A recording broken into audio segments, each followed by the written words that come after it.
De retour dans l'émission Enquête d'esprit, la décadence de l'Occident est-elle irrémédiable? On en parle avec Michel Onfray ainsi que Jacques Trémollet de Villers. Michel Onfray, dans votre dernier numéro de Front Populaire, je vous cite, vous dites « L'idéalisme judéo-chrétien, augmenté par l'idéalisme marxiste-léniniste, voilà ce qui a failli. N'y a-t-il, selon vous, ni rémission, ni miracle, pardonnez-moi le mot, possible ?» Je pense qu'on ne réfléchit plus en termes de civilisation. C'est un peu terminé. Moi, quand j'avais 16-17 ans et que je lisais Malraux, je ne comprenais pas toujours. C'est pas facile, les textes de Malraux sur l'esthétique, quand il vous met en perspective une statue de Dogon, une autre statue gréco-bouddhiste. Après ça, il met ça en relation avec le sourire de l'ange. Et puis, il renvoie une peinture espagnole. On se dit, j'ai pas toutes ces références et je suis un peu perdu. Et aujourd'hui, je le suis un peu moins, même si parfois on peut l'être encore.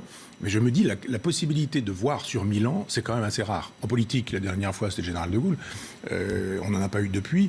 Mais les civilisations, on ne les pense plus. Or, on devrait lire Spengler, Toynbee, enfin tous ces gens qui ont écrit sur les civilisations, voire Braudel, en disant, mais pensons en bloc de 1000 ans, quoi. C'est pas, pensons en termes de 50, si vous voyez ce que je veux dire, dans le genre, c'est le septennat qui est l'horizon indépassable de la France. Mais le quinquennat, en l'occurrence. Oui, pardon. Mais je me dis, la civilisation, il faut pouvoir la penser. Et j'ai écrit Décadence pour essayer de raconter en 600 pages la naissance du christianisme et hélas son effondrement, parce que tout le monde est d'accord sur le fait que la civilisation qui a rendu possible les grottes de Lascaux n'existe plus, que la civilisation qui a rendu possible les pyramides n'existe plus, que celle qui a rendu possible les temples, le Parthénon, ça n'existe plus, que plus personne ne croit en Zeus, que plus personne ne croit en Horus, que plus personne, etc. Et je pense qu'il n'y a pas de vérité universelle qui soit appelée à durer. Et a duré toujours, et que notre civilisation a fait son temps. 2000 ans, c'est beaucoup. Mais est-ce que, justement, dans mes 2000 ans, pourquoi ça ne durerait pas? C'est quand même la seule institution qui a tenu 2000 ans. Non, donc est-ce que ça ne vous interroge pas là-dessus? Non, moi je pense qu'il y a des civilisations qui ont duré extrêmement longtemps. C'est un peu comme... Je ne suis pas spenglerien complètement. C'est-à-dire il a une grille et il faut absolument que le réel obéisse à sa grille. Mais moi je suis vitaliste. Je pense que la morpho-histoire, on pourrait dire, mais ça c'est Goethe, fait que chaque civilisation peut être entendue comme un humain. Vous avez des humains qui naissent et qui meurent dans les 6 heures. Vous avez des humains qui ont 100 ans. Et puis vous en avez qui ont 50 ans. Il y a quelque chose de contradictoire dans ce que vous dites, parce que vous avez évoqué les valeurs. Vous avez dit nous partageons les mêmes valeurs. Si je suis un athée, mais finalement vous êtes pétri de mémoire chrétienne. Oui. Et il y a une contradiction parce que ces valeurs sont pérennes. Tout au moins, c'est au moins l'idée que vous partagez. C'est avec ces valeurs que vous voulez sauver une civilisation. Mais moi, je ne pense pas qu'on puisse la sauver. C'est ça le problème. Or, ces valeurs, elles trouvent leur essence dans les évangiles. Oui, je suis d'accord. Vous l'avez évoqué. Vous avez dit on n'a plus de surmoi. Enfin voilà, il y avait une construction religieuse, il y avait une construction catholique, il y avait une construction chrétienne. Mais nous, autour de cette table, je ne vais pas parler des âges, mais je veux dire que nous avons tous été, je ne vais pas dire forcément baptisés, mais nous avons une éducation chrétienne, on sait de quoi il s'agit quand on parle on sait faire la différence entre Jésus, Marie, Joseph, le Saint-Esprit, on est capable de... Bon, enfin, on a cette culture-là, on connaît l'histoire sainte, mais c'est plus le cas aujourd'hui, même chez un certain nombre de chrétiens ou de catholiques. J'ai parfois des discussions avec des catholiques, parlons un peu du corps glorieux, par exemple. C'est quoi le corps glorieux? Ils ne croient pas en l'enfer, ils ne croient pas dans le paradis non plus, ils ne croient pas à l'Immaculée Conception, ils ne croient rien du tout, ils disent qu'ils sont catholiques. Oui, mais il y a encore des milliards de catholiques sur la planète qui y croient quand même. Ça, c'est un fait, il y a quand même un corpus. Là, vous avez raison. Il y a quand même un peuple de Dieu, vous qui aimez l'idée de peuple. Et puis Jacques Trémollet de Villers après. Oui. Sauf que moi je parle de l'Europe. Éventuellement de l'Occident. Mais si vous allez voir du côté du christianisme d'Amérique du Sud, par exemple, c'est un mélange de protestantisme, de téléévangélisme, de paganisme. Ça me paraît pas être le christianisme pur, le christianisme romain et européen. Alors que dure cette espèce de morale New Age, un petit peu. Oui, pourquoi pas, mais c'est pas la mienne. Voilà pourquoi moi je préfère les prêtres traditionnalistes, plutôt que ces curés qui sont en short et qui jouent de la guitare et qui estiment qu'un jour d'enterrement, on peut... Moi j'ai assisté à un enterrement dans mon village. Enfin, il y en a quand même de moins en moins. De ces prêtres-là ? Je pense. La dernière fois que j'ai assisté à un enterrement, il citait Tolkien, le prêtre, au moment de... Il avait mon âge un peu. Jacques Trémollet de Villers, pour respecter le temps de parole entre vous deux... Pardon. Le dernier mot est-il écrit? Le dernier mot de l'histoire est-il écrit? Parce qu'on a assisté à des renaissances du christianisme après la Révolution, par exemple, mais on pourrait citer le temps long et revenir sur d'autres périodes. Jeanne d'Arc, par exemple. Est-ce que vous considérez que cet état de décadence, finalement, est définitif? Non, vous savez, j'ai la mentalité d'Ozana. Et ce qui m'intéresse dans la période de décadence, ce sont les germes de renaissance. Et toute sa réflexion, c'était sur le 5e siècle, était précisément de puiser les germes de renaissance, alors avec le recul de l'historien, mais dans ces périodes de décadence, et manifestement, c'était une grande période de décadence. Moi, je crois que le dernier mot n'est pas écrit. Évidemment, ça peut tenir à une question de foi, mais ça tient surtout à une question de raison et d'expérience et de regard sur l'histoire. Et puis, vous parlez du judéo-christianisme, parlez des valeurs. Moi, je préférerais parler de l'Église.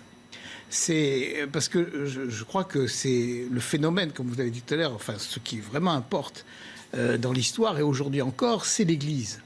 L'Église, c'est quand même autre chose que des valeurs, autre chose qu'une philosophie, autre chose qu'une doctrine. Je dirais même, d'une certaine façon, autre chose que l'Évangile. C'est pas un texte, c'est une communauté d'hommes, c'est une continuité d'hommes, c'est une tradition, ça c'est vrai. Et là, je vous rejoins. Et il faut quand même, le socle de la tradition est extrêmement important. Et tant qu'il tient, les possibilités de renaissance sont évidentes.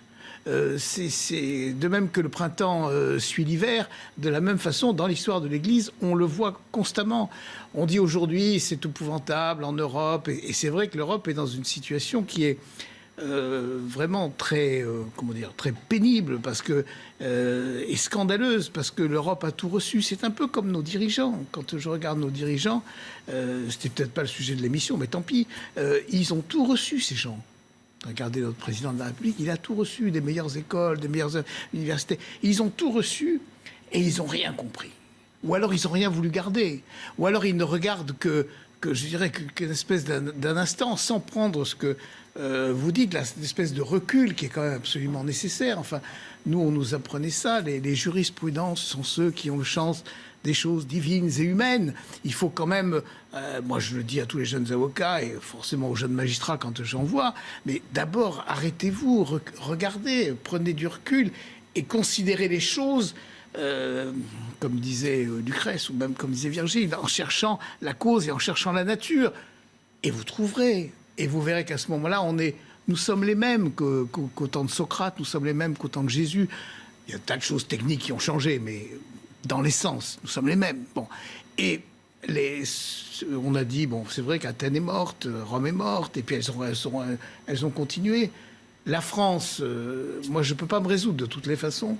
C'est pas possible. Bon, c'est physiquement impossible. C'est génétiquement impossible de me résoudre au fait que la France ne continuerait pas.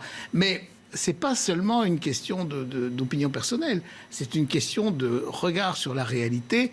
Combien de fois on a dit qu'elle était finie? Vous avez cité Jeanne d'Arc, mais et puis elle est repartie. Il y a une notion de providence, c'est-à-dire que Dieu pourvoit. Vous qui avez la foi, c'est intéressant. Oui, c'est vrai, mais je voudrais pas trouver. Comment dire?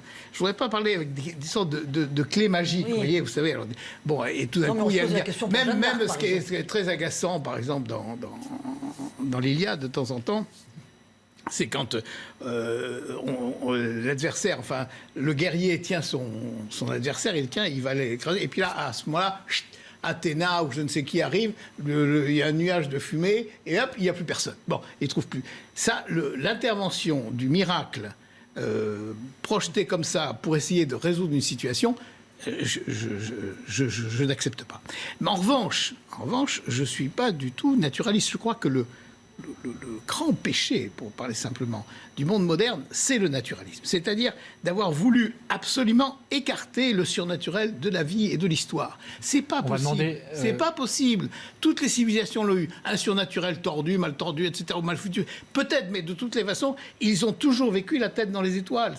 Sinon, les pieds sur terre et la tête dans les étoiles. Sinon, c'est plus l'homme. Alors justement, Michel Onfray, une réaction là-dessus, parce que est-ce que le risque de votre position de lucidité sur le monde actuel n'est pas de conduire au désespoir, comme ça a été le cas pour un Nietzsche, par exemple?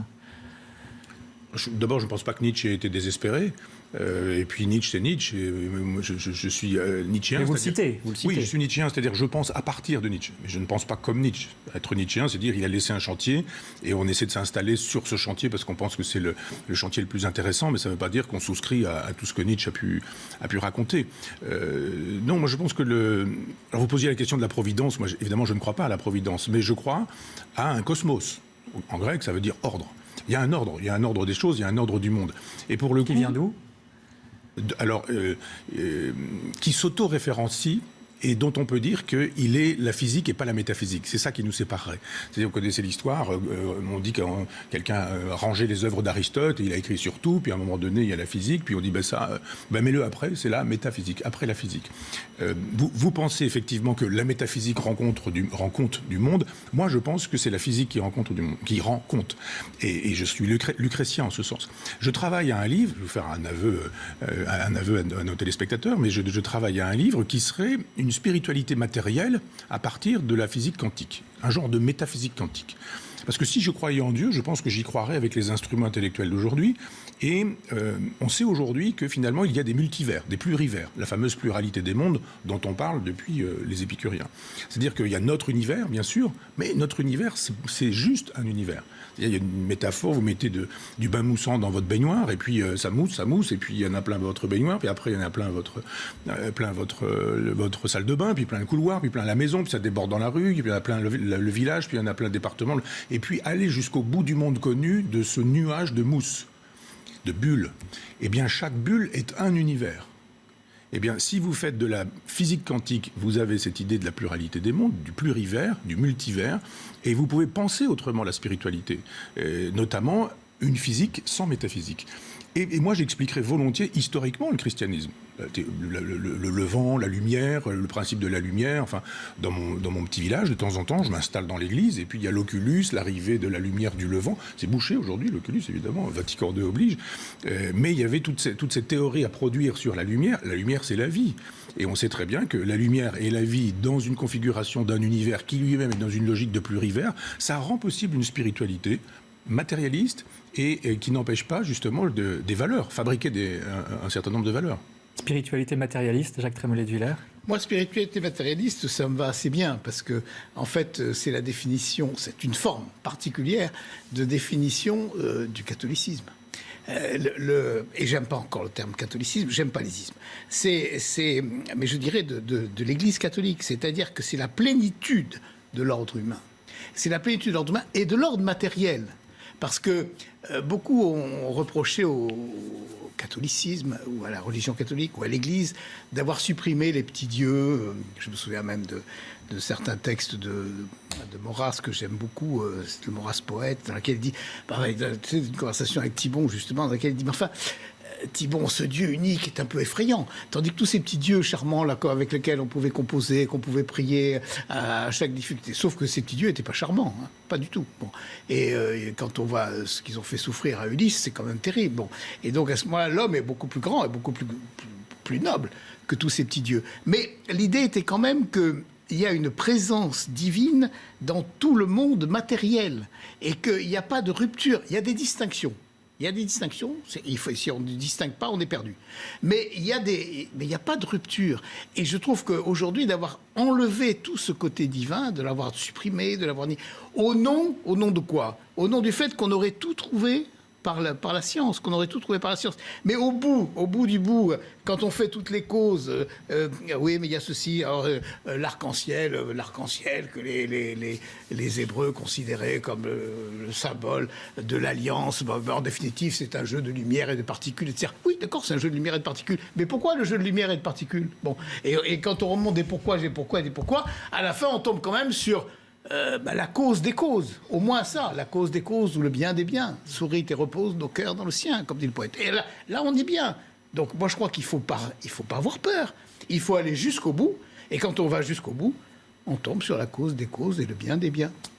Et sans monter aussi haut, si on est plus pragmatique, hein, moi je vais vous ramener un petit peu à la terre ferme. Est-ce que Jésus dit dans les évangiles, on reconnaît un arbre bon à ses fruits ? Est-ce que justement, je m'adresse à Michel Onfray, vous ne jugez quand même pas pertinent les fruits du catholicisme et du christianisme à travers les fruits que sont la charité, l'attention aux pauvres, la défense de la vie, même tout ce que l'on voit exploser dans l'art à travers les siècles. Est-ce que là, vous ne vous dites pas, bah oui, l'Église, c'est quand même une bonne fille dans une lignée divine, à travers les fruits qu'elle porte ? Est-ce que ça, vous l'entendez ? Alors écoutez, mon vieux maître Lucien Gerfagnon m'avait indiqué un livre de Dayton qui s'appelle « Les clés païennes du christianisme ». Et mon vieux maître avait été prêtre, il avait cessé de l'être, il était devenu plotinien, justement pour une espèce de purification de l'un. Et il faut pas dire que... Enfin, moi, je ne pense pas que le christianisme tombe du ciel, pour le coup. Le christianisme, il est fabriqué. C'est ce que j'ai dit tout à l'heure. On a parlé de forgerie, et il y a une référence incalculable, des références incalculables, je dirais, à des textes qui ne sont pas des textes chrétiens. Donc, c'est une sagesse populaire qu'on retrouve dans le christianisme. Il y a cette sagesse qu'on retrouve dans les livres de sagesse égyptiens, par exemple, il y a 40 siècles. L'idée qu'il ne faut pas tuer, qu'il faut aimer son prochain, qu'il vaut mieux faire le bien que le mal, etc. C'est un fond de sagesse, comme il y a des fonds de sauce, c'est un fond de sagesse universelle. Les Égyptiens pratiquaient l'esclavage. Le christianisme a laissé faire aussi. Le christianisme a laissé faire aussi l'esclavage. C'est pas la civilisation de l'amour apportée par le christianisme. Non, mais elle a peut-être... Vous ne pouvez pas dire que la révolution du christianisme, elle n'est pas dans la révolution de l'amour, justement. Dans les textes sûrement, mais je veux dire que regardez dans la réalité, justement, faisons l'histoire du christianisme, l'émancipation, la question d'émancipation des esclaves, par exemple, dans le christianisme, c'est tardif. C'est le 19e siècle. 19e siècle. On retrouve des écrits dès les premiers siècles. Saint-Augustin l'évoquait déjà. Non, mais j'entends bien, mais l'Église, c'est quand même très divers, c'est très multiple. Et alors, quand vous parliez de l'Église, pour moi, il y a deux Églises. Il y a effectivement l'Église d'en haut et l'Église d'en bas. L'Ecclésia, au sens étymologique, je n'ai rien à dire à la foule du peuple chrétien, aux foules du peuple chrétien depuis qu'il y a du christianisme. Ça, je n'ai rien à dire à ça. Mais après, vous avez quand même le christianisme des papes, et là, c'est pas forcément terrible. Je veux dire qu'effectivement, vous avez des textes de saint Paul qui nous disent « terminé, il n'y a plus d'hommes, il n'y a plus de femmes, il n'y a plus de juifs, il n'y a plus rien, il n'y a plus que l'amour. » Et bon, tout ça est formidable. Mais saint Paul est quand même représenté avec un glaive, je vous le rappelle. Et quand vous allez à Saint-Pierre, eh bien, vous avez Saint Paul de la parole. Si vous voulez, mais je veux dire, il y a aussi un moment donné où il est en train de légitimer un autodafé, Saint Paul, dans les Actes des Apôtres. Oui. Donc, non, il a payé de sa personne aussi. Ah non, mais je dis juste que pour moi, je pense que Jésus n'aurait pas beaucoup aimé Saint Paul. Et qu'il y a l'église de Jésus et l'église de Saint Paul. C'est pas exactement la même, je pense même qu'il y a une église contradictoire. Dans l'histoire, ça s'est pas passé comme ça, parce que c'est quand même Jésus qui est venu chercher Saint Paul. Et je pense que Saint Paul était quand même un être... Venu le chercher, vous parlez de la conversion, du chemin de Damas. Damas, oui, bon. Et pourquoi me persécutes-tu? Donc quand même c'est une rencontre tout à fait directe. Ce qui est bien d'ailleurs dans l'Église, ce qui est beau, ce qui est magnifique, c'est cette rencontre permanente on n'est pas dans les valeurs, on n'est pas dans les théories. Il y en a, mais on est dans les hommes. Et on est dans la rencontre des hommes, et on est dans ce qui est l'un des dogmes de la communion des saints, mais qui est une réalité. Et alors vous disiez, vous parliez de l'Église et de l'apport, mais quand on voit tout ce qui a fleuri dans le sillage de l'Église, mais on ne peut tomber qu'à genoux. Alors après, on dit, oui, il y a aussi, à côté, toutes les horreurs. Mais ça, c'est vrai. Mais moi, je fais partie des chrétiens, peut-être c'est une catégorie tout à fait particulière, où chaque fois qu'on me montre un scandale de l'Église, je dis pas que je me frotte les mains, mais je dis, ah, voilà, je suis assez heureux parce que je suis dans une maison où il n'y a pas que des saints. Et c'est la maison. Vous n'êtes pas dans un club de parfaits. Et je ne suis pas dans un club de parfaits. Et si ces gens-là, ils sont arrivés, si ces gens-là continuent et tout, quand je lis les livres, et que moi, finalement, j'ai ma place. Je me rappelle d'un jour, je vais citer une anecdote qui peut-être va vous choquer, mais de Monseigneur Rupp, qui était évêque adjoint de Paris, et après est devenu évêque de Monaco, et qui nous disait qu'à un moment, au concile, on aurait voulu canoniser Jean XXIII par acclamation. Et là, de ses amis, le cardinal Ottavian lui avait dit « Rupp, vous êtes un homme solide, oui, vous ne vous lèverez pas ». Et Rupp a dit « Non, je ne me lèverai pas, je mettrai de la sécotine s'il faut, mais je ne me lèverai pas ». Et comme on a su qu'il y en avait qui ne se lèveraient pas, on n'a pas proposé. Et alors je lui disais « Mais alors, monseigneur, et nous avons été, nous avons été des imbéciles. Car si lui rentrait, on rentrait tous. » Alors, donc, en définitive, c'est très humain, vous voyez. Et cette Église, elle est extraordinairement humaine, et elle est en même temps absolument divine. Et c'est ça qui est beau. Et c'est ça qui est infiniment beau. Et même quand on traîne de la crotte et des horreurs, et je sais que ces derniers temps, on en a eu, et je trouve que toute l'histoire de pédophilie, c'est ce qu'il y a de plus... Ça va bien au-delà de toutes les erreurs doctrinales et tout. Enfin, c'est quand même franchement dégueulasse, quoi. Mais ça fait partie de ce qui veut dire que l'Église n'est pas, une fois, une caste de parfaits, et qu'il faut de temps en temps nettoyer. Et quand on lit les lettres de Sainte Catherine de Sienne au pape, vous savez, votre érudition fait que je suis sûr que vous les avez lus, mais quand elle lui dit « Oh, dulcissimo babbo mio, mon très doux père », il va prendre une engueulade terrible. Et il l'apprend, hein. Et il l'apprend. Et il lui dit qu'il préfère le monde, qu'il préfère ses sévices, qu'il préfère ses facilités avec les jeunes gens. Enfin, elle lui dit tout. Elle lui dit tout. C'est pour ça qu'aujourd'hui, on est quand même très à l'aise, même si à certains moments dans l'histoire, on a eu des difficultés, et on aura toujours des difficultés, parce que l'Église, c'est aussi le mystère de la croix, c'est-à-dire que elle ressemble aussi à Jésus crucifié, à Jésus qui monte les marches du calvaire, qui tombe sous la croix, qui est devenu comme un ver, lui le plus beau des hommes. Eh bien, le plus beau des enfants des hommes, il est devenu pareil à un objet de répulsion. Eh bien, c'est aussi ça, et ça, je trouve que c'est merveilleux. Vous voyez, c'est merveilleux parce que là, on est dans la vie, dans la vraie vie, dans la vraie histoire, et les hommes s'y trouvent. Quand ils veulent bien regarder, s'y trouvent à leur place, et en même temps, ils sont tout près de Dieu. Véronique, on écoute l'abbé de Maistre. Oui, tout à fait, puisque vous évoquez les vrais hommes et la vraie histoire, et comment être dans la vraie vie. On est allé interroger l'abbé Philippe de Maistre, qui est le curé de la paroisse Saint-André d'Europe à Paris. Il est intervenu au cours de la marche Saint-Joseph ce week-end, puisque le 19 mars, c'était la Saint-Joseph. Une marche qui réunit chaque année des milliers d'hommes catholiques. Et voilà le discours qu'il voudrait que l'on tienne aux hommes catholiques. Le talent spécifique de l'homme, si j'en crois la parole de Dieu, c'est la force. C'est la force au service de l'amour. C'est la force orientée vers l'amour. Alors, vous voyez, la grande question de l'homme, c'est qu'est-ce qu'il fait? Qu'as-tu fait de ta force, on pourrait lui dire. Donc, il y aurait toute une pastorale, j'allais dire, d'enseignement pour réapprendre ce que c'est que l'amour, et que l'amour n'est pas une démission, l'amour n'est pas une faiblesse, mais l'amour est au contraire une démonstration de puissance et de force. Je crois que c'est très important de retrouver ce juste positionnement dans l'être. J'allais dire, c'est cette virilité, ce courage de la vérité. Est-ce qu'on demande dans l'Église aux hommes d'être forts? Est-ce qu'on leur parle? Est-ce qu'on s'adresse à eux? Est-ce qu'on s'adresse aux jeunes gens de manière à interpeller leur cœur? Voilà, Michel Onfray, comment vous réagissez à ce type de discours, finalement, qui remet un peu en cause le discours ou les accents nietzschéens qu'on peut trouver chez vous sur le fait que le christianisme a affaibli l'Occident? Au contraire, là, on entend l'amour n'est pas une faiblesse, n'est pas une démission, et l'amour et la force, ça peut aller ensemble. Non, je ne dis pas que le christianisme a affaibli l'Occident. Je pense que le christianisme s'est affaibli dans l'Occident, mais qu'au contraire, il a rendu possible l'Occident. Ce que j'appelle le judéo-christianisme, c'est le produit du christianisme. Après ça, je pense qu'effectivement, il y a un effacement de tout ce qui est mystère, surnaturel, foi, etc. Ça démarre avec le XIIe siècle. Dès que les philosophes commencent à réfléchir en se disant mais il faut qu'on recourt à la raison pour pouvoir justifier la foi, ça démarre. Ça rend possible ensuite la Renaissance, qui purifie d'une certaine manière la foi et qui estime que finalement elle peut se réduire à une morale, à une éthique, à une pratique. Imiter Jésus, pas forcément le Christ, mais imiter Jésus, et ça suffira bien, dira Erasme, mais d'une certaine manière, Montaigne dit un peu la même chose. Quand dans les essais, il dit être catholique, c'est quoi? C'est faire le bien. Et puis voilà, c'est à peu près tout. Mais il y a un moment donné où tout ça s'épuise, avec, on passe du théisme au déisme. Théisme, Dieu crée le monde et il est responsable de tout ce qui advient. On a le tremblement de terre de Lisbonne, et Voltaire qui dit et pourquoi Dieu voudrait ça? Parce que les hommes ne sont pas assez chrétiens. Bon, d'accord, très bien. Mais certains disent non, c'est un grand horloger. Et si la montre est en retard, c'est pas la faute de l'horloger, ça n'a rien à voir. Et là, on va vers une espèce d'athéisme qui est assez tardif quand même dans l'histoire de la pensée, plus la Révolution française et la déchristianisation, et ça, évidemment, ça commence à détruire.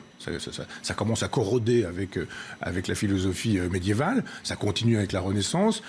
Il y a les Lumières, puis il y a la déchristianisation. Et là, c'est une lente chute. Et puis après, il y a mai 68. Et puis il y a aujourd'hui cette idée de l'inversion des valeurs, au sens nietzschéen, contre laquelle je suis. Si vous prenez un gant et vous retournez le gant, ça reste le même gant.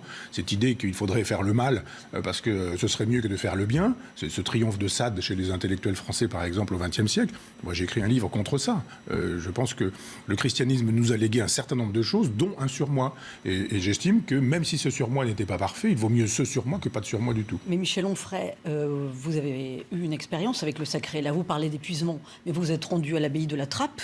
Et là, il n'est pas question d'épuisement. Est-ce que c'est pas une oasis, justement, de force vive et de vie? Ah oui, là, vous avez raison. Moi, j'ai eu l'impression d'être contemporain, alors ça va vous faire sursauter peut-être, mais des communautés épicuriennes du 2e ou 3e siècle. C'est-à-dire que les règles, par exemple, de saint Benoît, de saint Pacôme ou de saint Augustin, sont toutes des règles qui ont à voir avec l'épicurisme. Alors l'épicurisme, c'est pas ce qu'on dit, hein, c'est pas le sens second du terme, c'est-à-dire l'espèce de sobriété, de frugalité. Est-ce que c'est pas la force du christianisme, justement? Et est-ce que c'est pas ça qui va perdurer? Ah ça peut perdurer, mais ça perdure déjà. Et simplement, vous parlez d'oasis. Et là, vous avez une civilisation européenne dans laquelle vous avez des oasis. Mais à quoi bon? Alors il faut croire en la prière.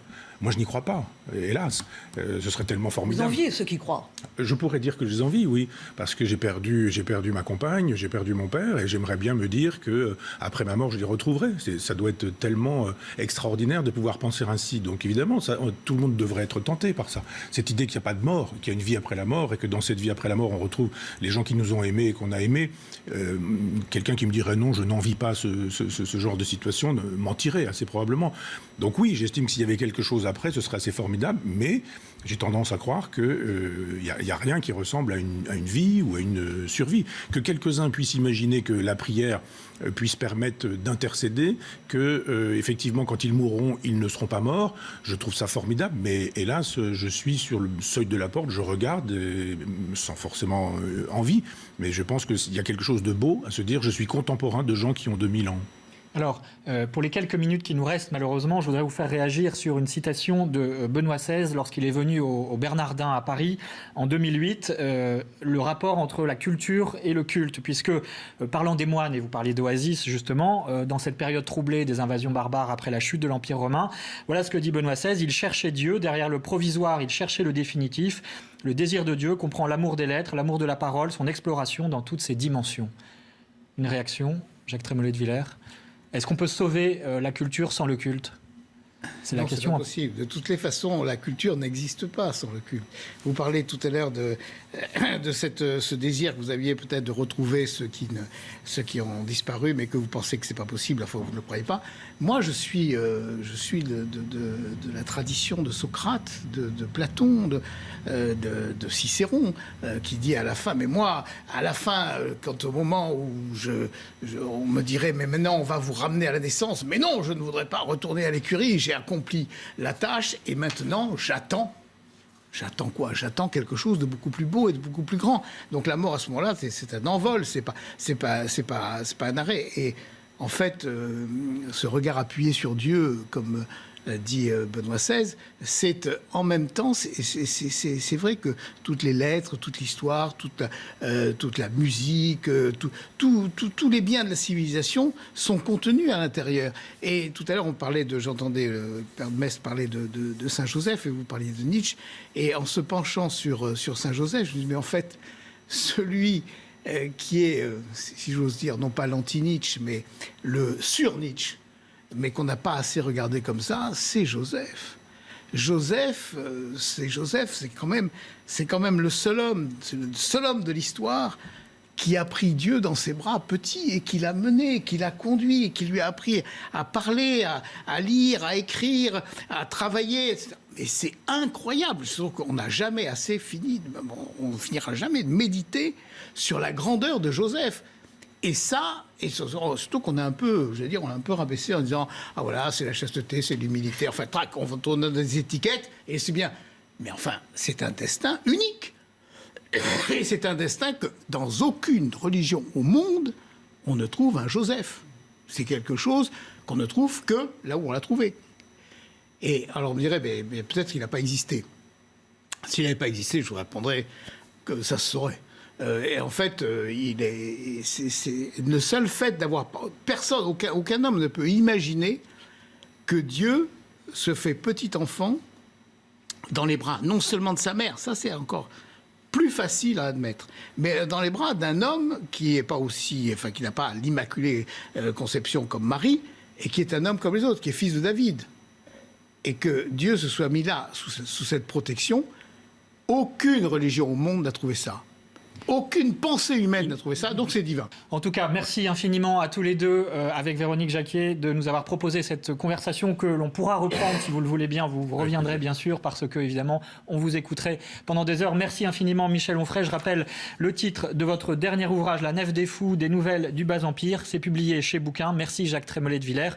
Je rappelle aussi En terrasse avec Cicéron. C'est aux belles lettres. Merci, Véronique. Merci aux équipes techniques. Et on se retrouve la semaine prochaine pour parler du Saint-Suaire et de la Passion du Christ, puisque nous entrerons dans le temps de la Semaine Sainte. Très bonne journée à tous.